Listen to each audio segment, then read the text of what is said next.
Welcome to The Culinary Citizen, a gastronomic guide to international relations. This is Sam Chappell-Sokol. And Kelsey Marr. Each week we introduce you to a concept or a theme connecting food and people around the world. This week we are discussing the many facets of food and international relations. Since this is our first show, Sam, let's go ahead and give a brief introduction of ourselves. Sounds good, Kelsey. I've been a researcher and consultant on the topic of culinary diplomacy for a few years now. I got my master's degree in 2012 from the Fletcher School of Law and Diplomacy, where I started exploring how food can be used as a tool of relationship building, community building, peace building, conflict resolution. And since then, I've been working, I've consulted for George Washington University, created a class with Jose Andres on this topic. At American University, I created a class on food and conflict with Professor Johanna Mendelsohn-Forman.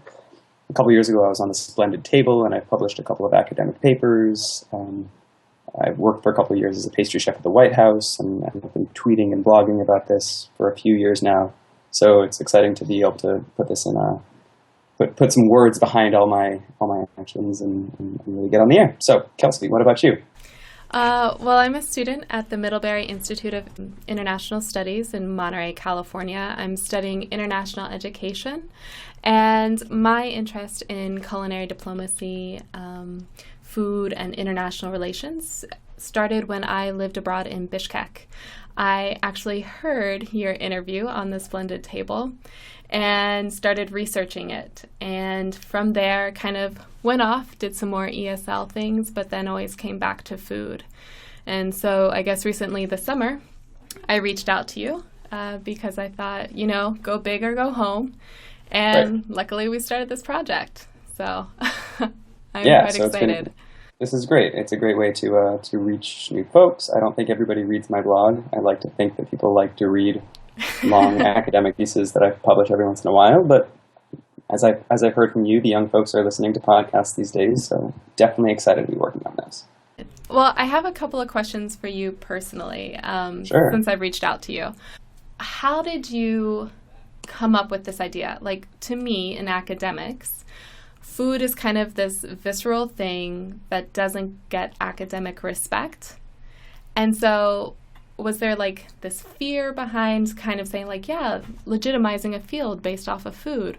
Or was it just felt natural to you? A little bit of both. There was definitely fear. I think I was taking a class on diplomacy at Fletcher with Professor Alan Henriksen, and I was talking to my now wife about what I should do as my final project and thinking about some cultural diplomacy work that's been done in music and dance. And she knows that I care a lot about food, but I've never looked at it academically, and I've never thought about it academically because very few academics have found success or found respect. A few anthropologists, a few historians, but other than that, it hasn't been given, as you say, the academic respect it deserves. And decided to look a little bit more into how food has been used as a tool of diplomacy. In that class, we studied the Congress of Vienna, which was a big moment in European history that the French, the Prussians, the Russians, the British were all figuring out in the kind of post-Napoleonic, but also pre-Napoleonic Europe, how to move forward. And the French ambassador Talleyrand sent a chef, Antonin Carême, with him, or brought a chef with him to help the negotiations go along. And the fact that we had studied that in a diplomacy class legitimized it in my mind. And from there on, it felt natural. And I looked at French history, I looked at American history. We've had a lot of important state dinners, and those can't be neglected. Those can't be ignored as an important part of history. And from there on, it's expanded from there. And I think it's been easy to convince myself, harder to convince others that this is an academic field. But I've had enough support. My diplomacy professor loved it. Many practitioners of the field, of course, love it because they know they're practicing diplomacy. And while they cook, while they're active in the food world. So projects like this, I've met a lot of folks who are interested in studying it in the past year from an academic point of view. And the more that I hear that, the more I'm convinced that this is something that we are moving in the right direction. Do you have any idea of how large the community is of practitioners and academics who might be practicing food diplomacy or food exchange? Huge. I think in terms of students of the field or academics in the field, small. I hear from a university student every couple of weeks from around the world. But in terms of practitioners of the field, every single ambassador that hosts parties or that serves dinners, every single protocol officer that is planning visits by visiting heads of state or foreign dignitaries, each of those people is a practitioner of the field of culinary diplomacy and using food as a tool of relationship building. So there are definitely a lot of folks around the world doing this who might not think of it in this way, but are definitely involved in the field. Mm-hmm. You know, something that I get a lot of times is, why pursue food when it's not really well paying, it's not like certain, when you could go off and do something else that's more certain? It's a good question, and I ask myself that very, very regularly. I love to cook, so I have a deep, passionate connection. My parents love to cook. I cook with my wife. She loves when I cook for her and with her. So for me, it is not work when I am in the kitchen. Or in my day job right now is as a cheesemonger, and I work a lot with cheese. I work a lot with produce and with farmers and agricultural specialists who are around food all the time, and that's not work to me. Mm-hmm.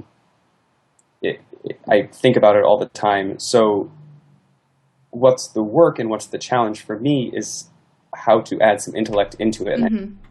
I'm schooled in international relations and conflict resolution. I was trying to think of a way to add that sort of academic lens and intellectual approach to the topic of food. And so far, it's not a real career path, and that's definitely been a challenge for me over the past few years. And that's almost the first thing that I tell anybody who approaches me and says, "I want to be a culinary diplomat. What's the first step?" And I think I told you that the first time we met too. You did, yeah. And I said, if you can work on consulting projects, you can find interested parties, but it's not as if you can go join some consulting firm. That's not what this is about yet. Mm-hmm. And so far, my role and my goal has been to work with students like you to help people better understand what's going on, to intellectualize and to academicize, I guess, the kind of things that the State Department, which we'll talk about later, or the Thai government or the Peruvian government. We'll get into all of this later, but they're all doing work. They're all putting money into programs using food as a tool of diplomacy, and nobody's really observing that. Right. It's just kind of happening in a vacuum, and that should be better understood. And if we can better understand that, we can also apply it differently. We can say, hey, the Peruvians are doing, they're branding themselves as being like the originator of the potato, and they're going to up their potato exports $2 million next year. If we then look at Argentina and how Argentina is having some tough economic times, maybe they need to put some branding into their beef. Mm-hmm. That is one real world benefit to studying and analyzing this. It's not just an academic pursuit. We can talk about many more practical applications to this as the weeks go on and as the hour goes on, but there's definitely a reason more than just, hey, let's think about this, to pursuing all of this stuff. Yeah, I completely agree. Cool. Well, let's go ahead and talk about how would you classify state dinners under food exchange? So a state dinner they happen worldwide. I have the most experience and knowledge about American state dinners, and a state dinner is between a host and a visiting head of state. Mm-hmm. So when the United States hosts a state dinner, it's actually the State Department who's hosting and paying for it. Mm-hmm. Hosted at the White House, the Secretary of State as well as the President and the First Lady are the hosts of the affair. The first one was something like 1878 when President U.S. Grant, must have been earlier than that, 68, U.S. Grant hosted the Hawaiian king who was a foreign head of state at the Mm-hmm. time. Mm-hmm. That was the first state dinner welcomed as a visiting head of state, and since then there have been hundreds. Presidents choose to honor foreign heads of state with a state dinner. Not every single head of state is invited for a state dinner if they're not in a good relationship. Interesting. It's an honor, and actually, recently, the Chinese Mm-hmm. head of state Xi Jinping was invited to the United States, and a lot of the thought behind that, even though we don't have the best relationship with China right now, they were coming to the United States. They wanted to be afforded all of the honor and respect that they felt that they deserved as the other world power, Mm-hmm. the other superpower, and a state dinner is the personification or the manifestation, I guess, of that respect and honor. To be sitting side by side along with 200, 300, 400 guests to show, Right. hey, you're in America. This is the honor that you deserve. Mm-hmm. That is some of the diplomacy side of it. That is two working powers, heads of state, meeting together in a formal way to discuss diplomatic affairs, to discuss international relations, to discuss their relationship. It is formal, but it is less business. Mm-hmm. There's some pleasure involved.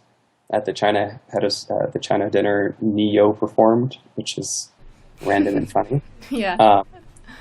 So there is also some pomp and circumstance. There's fun. There's music. There's really good food. It's not all about the food. It's not all about the formality. It's the sum of the parts being more than each part individually, and that's what a state dinner is. So diplomacy gets done there over food. Mm-hmm. And unlike a working lunch or unlike any other random meal that ambassadors have together or heads of state have together, there is that sense of ceremony. Mm-hmm. So that kind of brings us, that is, sometimes I refer to that as track one, culinary diplomacy. Track one just refers to official meetings between governments. Mm-hmm. That also happens with ambassadors or with, when ministers of foreign affairs get together. That's also track one diplomacy. So it's like the most structured and formal version. Exactly. Right. And the culinary diplomacy can occur at those meetings too, whether it's a working lunch, whether it's a working breakfast, Mm-hmm. whether it's a meeting of UN ministers who just to get together over coffee after meetings and shoot the shit. Like Mm-hmm. that's formal in a way, and that's culinary diplomacy happening because, and we can talk about what culinary diplomacy is, and we should talk about that, but Mm-hmm. you're meeting over something that is so personal and so visceral, and it's not you and a friend or an opponent or just another ambassador sitting across the table shuffling papers back and forth. It's you partaking in something that's going into your body. Literally, it's Mm-hmm. going to become part of you, and sharing that experience. It's a very personal moment, and you're opening yourself up in that moment. With there have been moments when that leads to poisoning, or when there's concerns about that. Like, you're opening yourself up if you go and visit a foreign head of state, or if you're eating somebody else's food, you have to trust that person. Mm-hmm. Mm-hmm. And there's a level of implicit trust that goes into meeting over food that doesn't go into meeting over shuffling papers. Yeah. That can't be overstated, that implicit level of, I don't think you're about to kill me. And it's funny and it's extreme, Mm-hmm. but that's a very ancient way of coming together, is over food, over wine. I don't know if it's apocryphal, but there's a theory that when you clink glasses, you would be splashing a little bit of your drink into their drink, vice Mm-hmm. versa, to kind of prove or show that neither of you are trying to pull a fast one. So that it's an ancient thing. It's not just going on at the White House. It's like, just picture any old Anglo-Saxon mead hall, drinking Right. glasses of mead while you're like ripping apart your boar. Right. It's been Like happening you do. forever. So would you include like the Club des Chefs as a part of this track one culinary diplomacy? Interestingly, no. We'll get more into Club des Chefs later. Briefly, the Club des Chefs, when I've written about it before, I've called it the summit of culinary diplomacy. The summit of diplomacy meaning the pinnacle, the heads of whatever field you're looking at are all meeting together. Mm-hmm. But the Club des Chefs is translated as the Club of Chefs of Heads of State. Chef in French means both chef, as we talk of it, as well as head. Mm-hmm. Chef des Chefs is the chefs of heads of state. So every year since 1977, a group of 15 to 30 chefs of heads of state, the executive chef of the White House, the chef of the Queen of England, the chef of the Prime Minister of China, a couple of chefs, etc., all get together in a different country, experience that country's cuisine and hospitality, and trade notes, share experiences. They get to be treated for a week like their bosses are usually treated as foreign dignitaries. It's not exactly track one because it's not a negotiation. It's not. Mm-hmm. It's not on the track.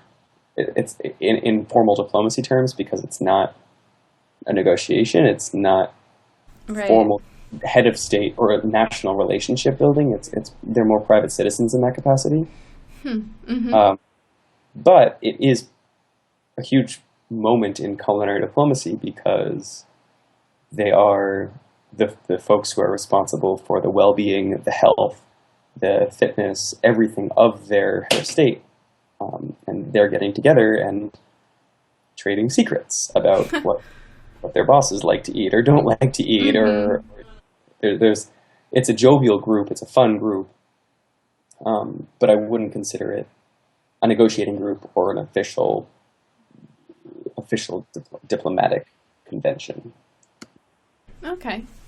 Would you consider it culinary cultural diplomacy? Or is it just like private citizens? No.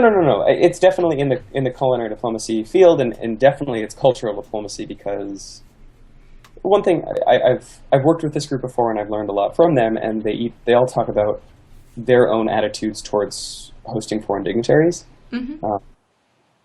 At the White House, Chef Christina Comerford has talked about she likes to make, for foreign visitors, she makes American food. She uses American products. She shows off whatever is in season, especially since she has the beautiful kitchen garden to work with at the White House. But she also makes a nod to the visiting dignitary. Mm-hmm. So she'll use an ingredient, wasabi in mashed potatoes for a Japanese head of state, or it's easy, but French traditional cooking practices when the French president visits. Some other chefs, I heard from the chef of the King of Sweden, that he just likes to make Swedish food because nobody else gets Swedish food, and why would he make French food for the French president or Japanese food for the Japanese president? Mm-hmm. You can make Swedish food for everybody and show off what you are proud of. So that is cultural diplomacy. It's showing off components of your culture in order to have the other, and in this case it's a head of state, but in cultural diplomacy practice, the other is anyone else who is not necessarily a member of part of your cultural background. Have them understand better your culture, build a relationship through a cultural exchange. And that is certainly part of, we can, maybe someday we'll publish a little chart of what diplomacy looks like. Diplomacy, public diplomacy, cultural diplomacy, culinary diplomacy. These are all terms that we'll throw out over the course of this podcast. And or for people who aren't schooled in the world of diplomacy, it might get confusing, and it is confusing even for students of diplomacy. But many components of culinary diplomacy share the cultural diplomacy goals of building relationships through culture, and I think that's what the Club des Chefs at base really is that it's a cultural exchange. Mm-hmm. With culinary cultural diplomacy, it sounds like anyone can do this. Yeah, I mean, it makes it sound trite when you say like everybody can be a culinary diplomat, or very hopeful. Or very hopeful. Yeah, you're right. Where each of us knows more about, I assume, Thailand and China than Laos and Cambodia. The reason I grew up knowing more about Thailand and China is because I went to Thai and Chinese restaurants. It's because I got to know a waiter or a chef at my local Thai or Chinese restaurant, and I didn't have access to a Laotian or a Cambodian restaurant. Those were dark days in northern Vermont, where there was nothing like that. So each of these restaurants is a little embassy. And the chef and the owner and the waiters are all ambassadors. They're all saying, this is what my cultural heritage is. This is what my cultural background is. Let's talk. Let's learn more about each other. This is what we eat here. This is why. These are all conversations that can get started only over food. And I've heard from people before who say food is almost the lowest common denominator. It's the easiest thing to start to discuss. If you meet somebody for the first time, you talk about the weather, you talk about sports maybe, but it's much easier if you're at a restaurant and you say, oh my God, I haven't had scrambled eggs like this since my mom used to make them like this. It's a really simple way to get into conversation with someone and to have that conversation extend, because if you talk about the weather, it ends at the weather. Right. If you talk about food, you can talk about your family, you can talk about your hometown. When I'm mongering cheese, I talk about a cheese that comes from northern Vermont. I come from northern Vermont. I can talk about my hometown. People have traveled to Vermont. It starts to be a conversation as opposed to a conversation starter as opposed to a conversation ender. And that's where I see the diplomacy thing starting. If it's between myself and a Thai server at a restaurant, maybe it's not as important as if it's the president of Thailand or the king of Thailand or the president of the United States trying to work out some trade discussion. But it's still an important relationship that's being built. So I think a lot of the cultural diplomacy stuff is for relationship building as opposed to for education. It's really important that we're all educated about our neighbors and those people who live among us and outside of our borders, inside of our borders. In order to understand our place better in the world, it's about perspective building, and it's about really understanding who we are in relationship with the rest of the world. My attitude is that we'd all be better off if we did understand our place in the world, because we might not think so highly of ourselves if we understood what other people thought of us. And everybody needs a little bit better perspective. That's a subjective feeling, but that's what drove me through all of this. Cultural and culinary diplomacy really helps each of us understand our place in the world better. And I'm curious for you, do you agree? Does that fit into your conception of the world? I think that's subjective, that I think I want to learn more about the rest of the world so that I feel like I can have more perspective, but I'm also an international relations student. So, right. I think we come from the same kind of worldview lens where it's very fascinating for us to take on or learn about different perspectives. I think food is a great vehicle for that. But also when you are interacting with people who have different food values and practices than you. I think as an IR person, you have to have great awareness of yourself and good communication skills, because the person you're interacting with may not know or assume, may not know that people have different food values or practices, and may assume that you have the same. And when there's that assumption in the kitchen, it can create conflict.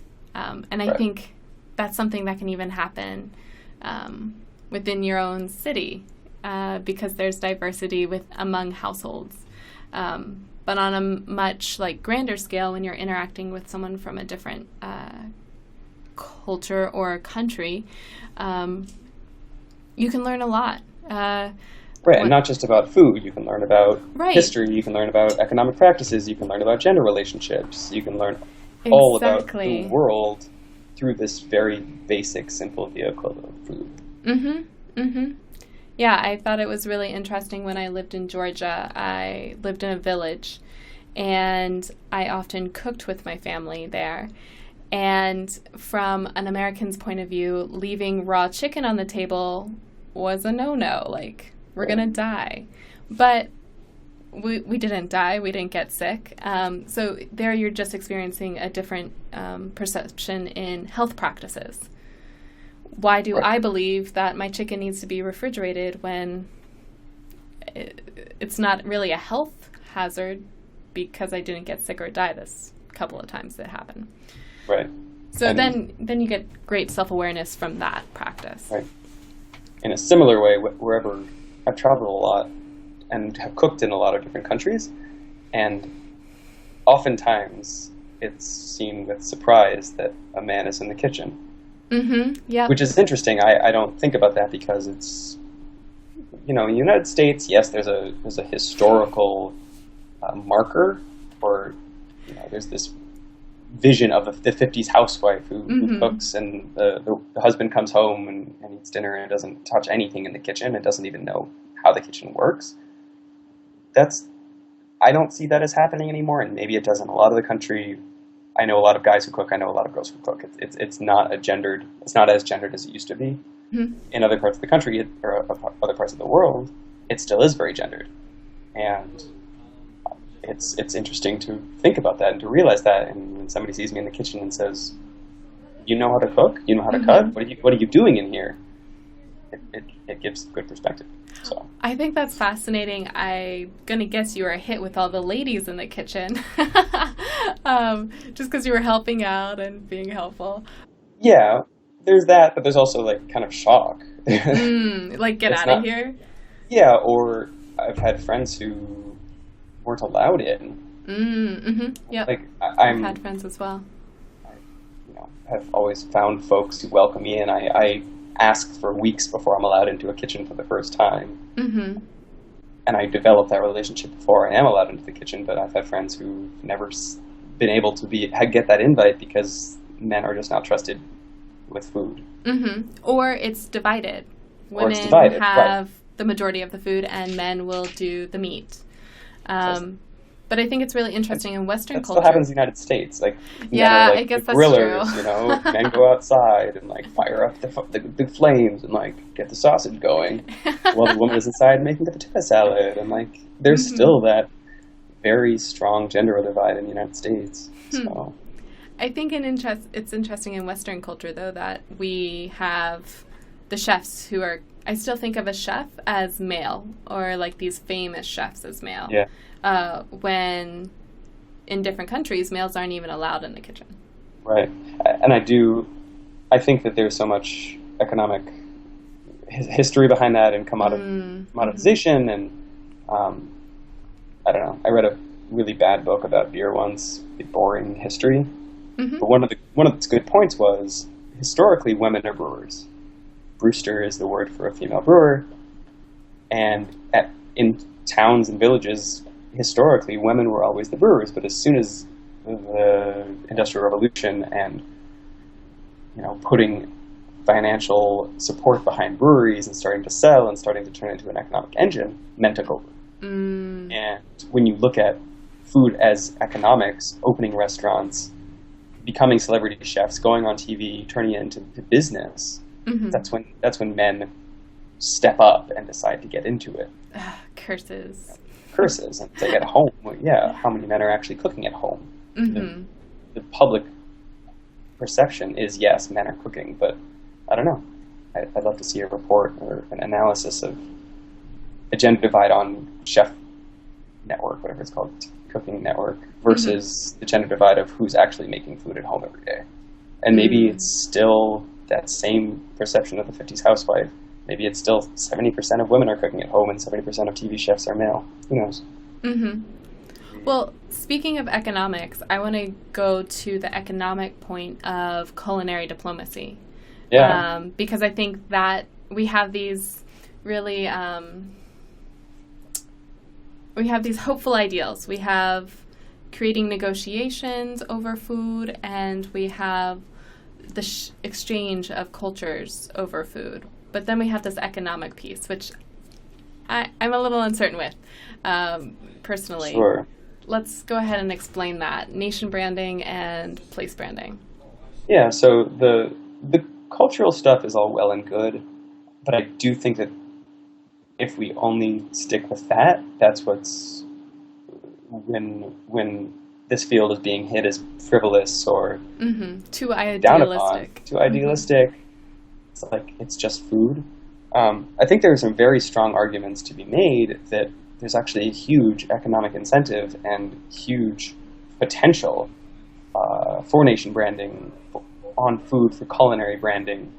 Um, the concept of nation branding was really invented in the past decade or so, but I guess the idea has been around for a while. It's how does a nation or a place, it could be a region, it could be a city, it could be a state, Mm-hmm. how do they brand themselves like a business in order to attract foreign investment or regional investment, tourism, trade, all of the economic incentives that brands get, just like Apple has billboards. I've seen Korean billboards. I've seen Peruvian billboards. It's like I was biking down the street and saw a bus that had like visit Korea because our food is good, and that's Mm-hmm. culinary nation branding. Um, Using your food, using your cuisine, using your culture, your cultural history, culinary heritage as the draw to either tourism. Come to Thailand. We have amazing food. You can take cooking classes. You'll never get as fresh food as you'll get when you come to Thailand. That would be a brand. For trade, Peruvian potatoes, they're the best. We invented the potato. We have more than 300 varieties of potatoes. If you're a chef or you're really like into potatoes, or you're experimenting with a new French fry, experiment with Peru's varieties. That could increase trade. Commerce, I guess, fits into the same trade and tourism. It's all in order to create economic incentives for a nation to increase its economic viability in the world. I know Thailand has worked on a project, for example, to increase the number of Thai chefs opening restaurants worldwide. Right. Why would the Thai government sink money into that? The reason is, first of all, jobs. Thai chefs, Thai servers, anywhere there's a Thai population, their people can get jobs. The Thai government is, in effect, subsidizing Thai expatriates, migrants, to get jobs in foreign cities. Mm-hmm. Also, if those Thai restaurants are using authentic Thai ingredients, they're buying Right. Thai rice. Mm-hmm. They're importing galangal because you can't get good galangal in California or whatever. That increases the pocketbooks of Thai farmers, building the economy in Thailand, building trade budgets, building all of that part of the economy. So this support that the Thai government gives to one chef who opens a restaurant in California benefits not just Thai citizens in Thailand who have farms or who have trade companies. It's also benefiting Thai migrants who are living in California. So there's a huge system, an ecosystem, economic system that's being benefited by this kind of trade. Mm-hmm. Very few countries are doing this per se, as such. Yeah. Sorry, my cat is meowing in the background. More countries could do this. I know Thailand has a project working on this. Peru has done a lot of work, as we talked about. Korea has done some of this. Yep. Taiwan? Taiwan has done some. In later episodes, we'll talk a little bit more about these projects.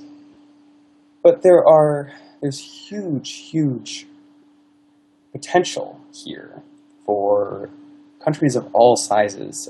My colleague Paul Rockauer, who we'll talk to in an episode, has talked about the value of this sort of branding for middle powers. Mm-hmm. That is, not superpowers and not the poorest of the poor, but places that might have some money to put into a project like this, but might not have the military might or the economic strength to really be a global power, like Thailand, like Peru. They do have a huge value in their cuisine, and that's how they can brand themselves. And there are numerous countries worldwide that have amazing cuisines that nobody knows about, and that the government, if they start to support that, could be an amazing export, could be an amazing commodity, could be something to benefit Mm-hmm. farmers, traders, merchants, Tourism. tourism. Come to Laos. What do people know about Laos? I only started learning about that country. I knew about it from the Vietnam War, and you don't know a whole lot except that it was really poor, really poor situation, really bad situation during the war, and it has amazing food. So, just like Thailand has built a very strong brand around its food, Laos, Cambodia, Vietnam, I don't know if the government has invested. They have a pretty good food brand based on migrant populations worldwide, but And I would say TV shows. and TV shows. Mm-hmm. Right, that's another component of it. It's like, if you're branding your food, there's more likelihood that there will be features by like Anthony Bourdain or Andrew Zimmerman. right, Yeah. or foreign TV shows that also feature food in a travel capacity. It's like, and that kind of thing makes the average viewer say, "Hey, I want to go visit that country because the food looks really good." Mm-hmm. So that's the economic nation branding, place branding. That's an overview, and we can get more into that. I think a good example of nation branding and place branding that we're seeing now is the Milan Expo, where countries are trying to show off specific products and dishes. Yeah. Products, dishes, cultural heritage, culinary heritage. We will talk about that kind of thing with Alessandra Riversi in a couple of weeks, who has been spending a lot of her time at the expo, and we'll hopefully have a couple of other guests to discuss that. You mentioned that Paul is saying that nation branding and place branding is usually used by middle powers. What about countries that already are seen as world actors? How would they use culinary diplomacy? Yeah, I think the way that large powers can use culinary diplomacy as a tool of nation branding or place branding is to soften their image and to make it seem less militaristic and less, economic driven, and do some more of the cultural stuff. I think like middle powers, they might want to do more of the economic stuff. Big powers might want to do more of the cultural stuff. And we've seen in the past 3 years that the State Department launched its diplomatic culinary partnership by naming a handful of chefs to be quote-unquote culinary ambassadors. And those chefs have been tasked to visit embassies, American embassies worldwide, host culinary programs, teach about their own styles of cooking, even some of their own regions of cooking, whether it's Pacific Northwest or Cajun or Louisiana. And that is a conscious on the part of the U.S. government to say, hey, we're not all big business, we're not all Starbucks, McDonald's. The only American food is not the burger. That is, might be seen internationally as our national cuisine, but look at all the nuance, look at all the regions. We have barbecue, we have maple syrup, we have like a really amazing variety of cheeses that nobody thinks about worldwide. So that's cultural. That's, yes, the Potato Board of Idaho might support that. Yes, beef growers of the Central Plains might support that as well and might financially fund that in order to increase potato exports to Morocco. But it's also very cultural. It's also very much saying, America, we're not just, Guantanamo and burgers. Whatever negative stereotypes we have attached to ourselves, we're also a nation of immigrants. We're also the quote-unquote melting pot or, salad or whatever food metaphor you want.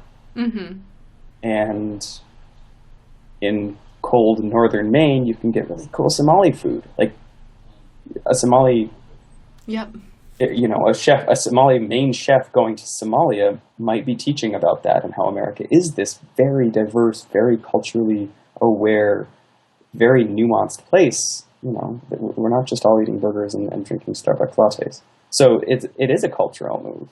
And I think that's the work that large powers can do. And it would be fascinating to see China do that. Most Americans can't navigate regional Chinese cuisines because we haven't been taught. And if the Chinese government wanted to soften its own image so that we don't think of them as their all of the news media is like, they're buying up property in New York. The Chinese are taking over, they're devaluing their currency, which hurts the whole market. That's the stories we're getting. It's not, hey, Sichuan cuisine's pretty cool, Manchurian cuisine's pretty cool, Uyghur cuisine's pretty cool. Like, let's learn about the nuance of different regions of China and understand that this is not just a monolith. Mm-hmm. Mm-hmm. And that monolith being represented by devaluation of the yuan and, like, crab's rangoon, which isn't even a Chinese dish in the first place. Right. Well, I think we have that problem already when we think of Italian food. Most of the time we think of Sicilian food and not other parts of Italy. Yeah. Just based on the immigration.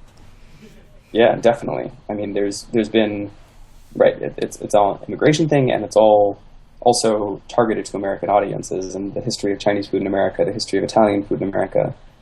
It's fascinating how you can track what American taste buds did to those cuisines, and it's like, we obviously like sugar here because you just add a bunch of sugar to an Italian dish and it turns into an Italian-American dish. Mm. Or like sweet and sour sauce. It's just, there's probably a cultural precedent, or a historical precedent to it, but it's just, you add a bunch of sugar to a dish and it turns into the Chinese. The American version. Yeah, exactly.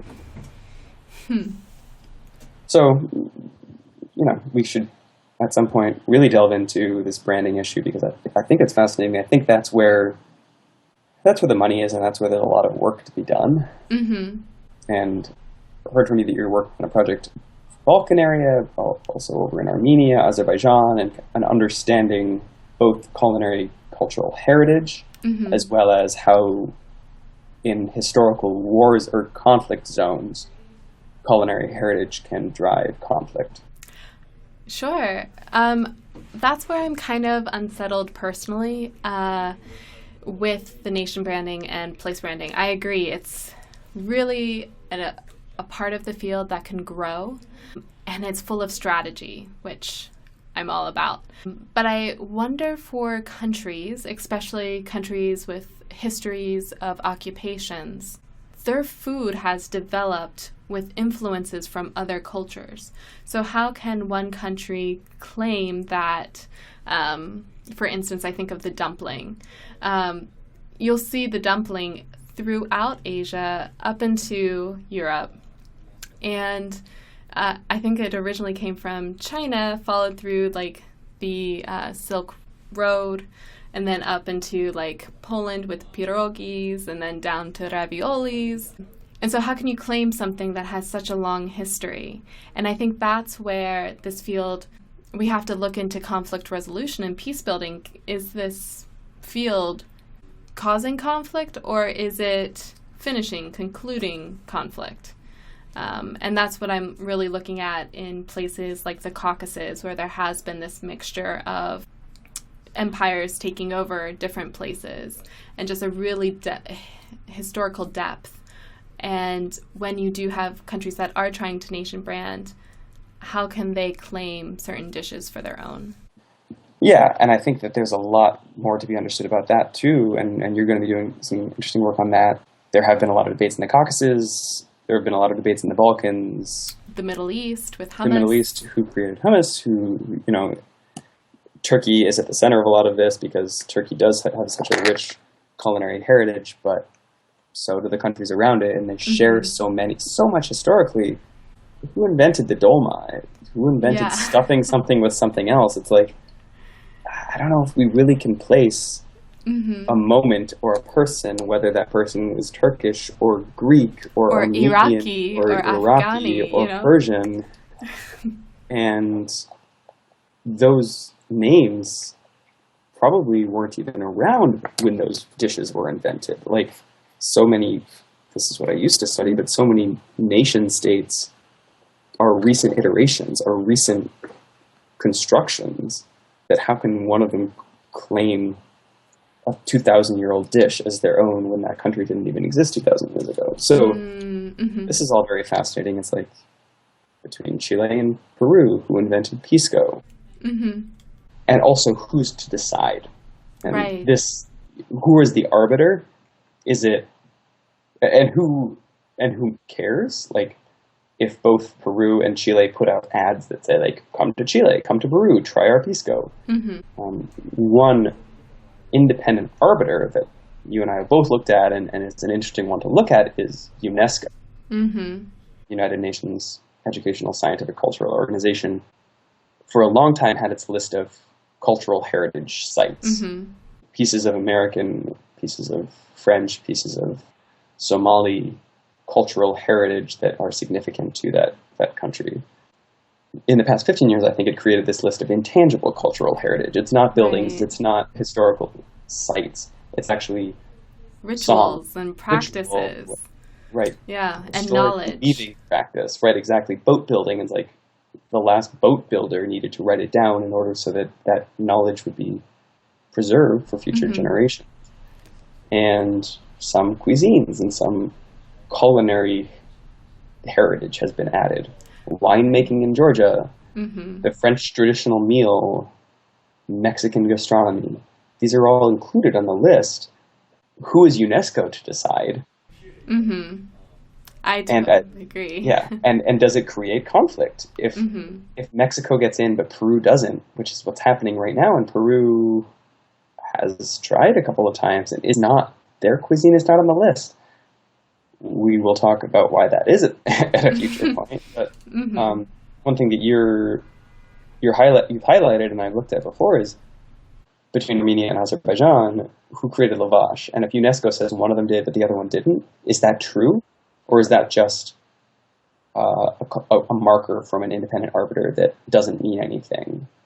Well, I think that the nuance that UNESCO is trying to highlight is the cultural knowledge of how to make lavash.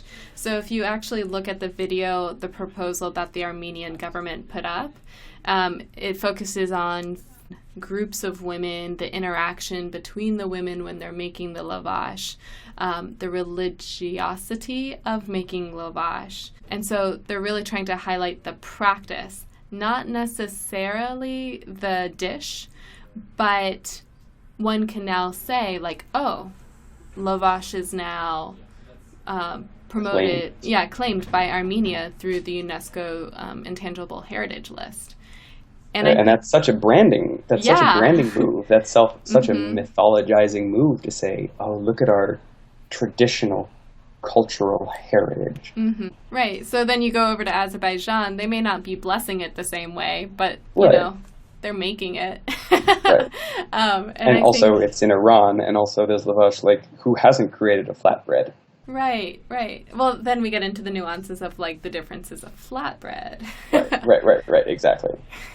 So, yeah, it's interesting. What's the line between economic promotion and it's like self promotion and belittling others or pushing down the neighbor? I think it also depends on is there backing from your government? Like Turkey, for example, made a Turkish coffee truck that they had in DC and I believe in New York. And if you ask any Armenian, can I have some Turkish coffee? They're going to say, we don't have any of that. We have Armenian coffee. Right. And it's going to be basically ground the same way, roasted the same way, made the same way. But I'm guessing that the Armenian government isn't funding projects like this coffee truck to the United States to brand. And so it's whether your government or individual actors within the state are putting in the necessary resources in order to claim that brand. Exactly. Yeah. This is a fascinating topic, and one I think we can delve way more into in future episodes. Our goal here is just to give the overview and talk about all of the topics that are encompassed under the framework of culinary diplomacy, I guess. But I'm fascinated by that and really want to get into more of it. Another topic, I guess, briefly, is the peace building, conflict resolution side of it, which gets back to what we've talked about in the beginning. How is food used as a tool of resolving conflict, of understanding conflict, of resolving conflict? And there's been a project in Pittsburgh for a few years now called the Conflict Kitchen, that serves food only from countries with whom the United States is in conflict, and that has spawned a series of conflict cafes. I just read about one in Hungary that's sponsored. They say that they were inspired by Conflict Kitchen. They're serving food, not Hungarian food, but food from Eritrea, Syria, and Afghanistan, I think. That's awesome. In order to teach Hungarians, and Hungary's been in the news because the government has been less than welcoming to the influx of migrants from those areas. So we might think, Hungarians, they're negative, they're pushers, they don't want anybody in their borders. But then you read about these projects of citizens saying, hey, let's take this as an opportunity to teach and say, this is what Eritrean food is. This is what Syrian food is. We'll have a special guest Syrian chef come in and cook the meals for this week. And that is such a brilliant cultural move. And maybe in a place like Hungary, it's subversive to shift the dynamics of the conversation and say, this is not the enemy. This is, they already live here. They already are here. These are us. This is us. And this is what we eat. And I think that is, hopefully the conflict resolution side of things is almost subversive. And Conflict Kitchen has gotten in some trouble. During their Palestinian iteration, they were under a lot of attack for not, quote unquote, showing both sides of the discussion, because they were talking about Palestinian stories and sharing quotes and backgrounds and histories of Palestinian families in the Pittsburgh area. And they actually got a death threat and shut down for 3 days because they needed to investigate. Wow. And I think what they're doing, that sort of move, I don't know if that was naive or if that was drawing conflict. They were trying to invite conflict. But it is subversive. It is pushing people's buttons, as we can see. And more people went to the restaurant after it reopened in order to see what was going on. So hopefully it can be used as a tool of education and ultimately increasing understanding, increasing relationship building, and increasing chances for understanding and peace. Right. That's all really idealistic, and I've tried to delve into that a lot more, and it's really tough stuff. So maybe if we keep working on it and pushing it forward, we'll be able to get it. We'll be able to create world peace over food. I think this has been a great overview of just a couple of things that we'll talk about in the future with our guests. Any last thoughts? I'd love it if you would tell me a global truth about food. Oh, man. I was thinking about this last night. Food is central to all humans, even if we have different practices and different values. And it's something that is so innate in us that one really should explore it and become aware of what one brings to the table. Yeah, I mean, I agree. I think that's why we're both interested in this, why I originally thought that this could come together, that food and diplomacy had, a meeting in that Venn diagram, is that we all get together over cultural items. There is a history of dance diplomacy. We sent jazz musicians to the USSR during the Cold War. And we still do. And we still do. We still send musicians all over the world, and artists and dancers, and those are all incredibly valid and incredibly important.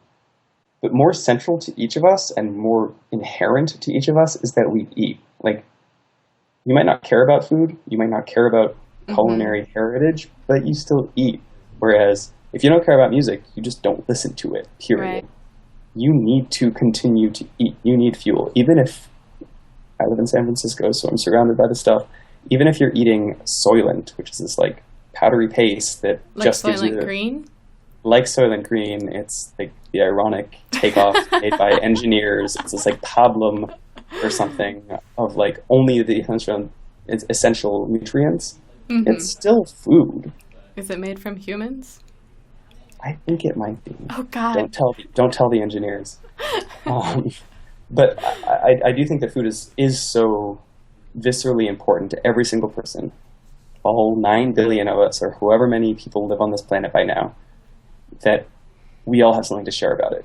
Mm-hmm. We all ate our mother's food. We all ate our father's food. We all have stories from grandma. We all have stories from grandpa or our neighbors. And those are stories that bring out maybe the worst in us, but usually good times. Mm-hmm.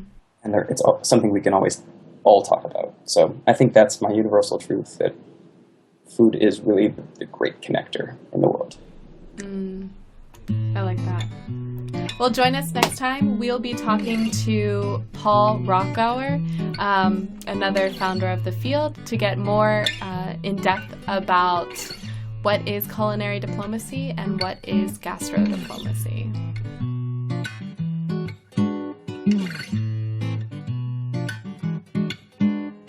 Excellent. Sounds good. Okay.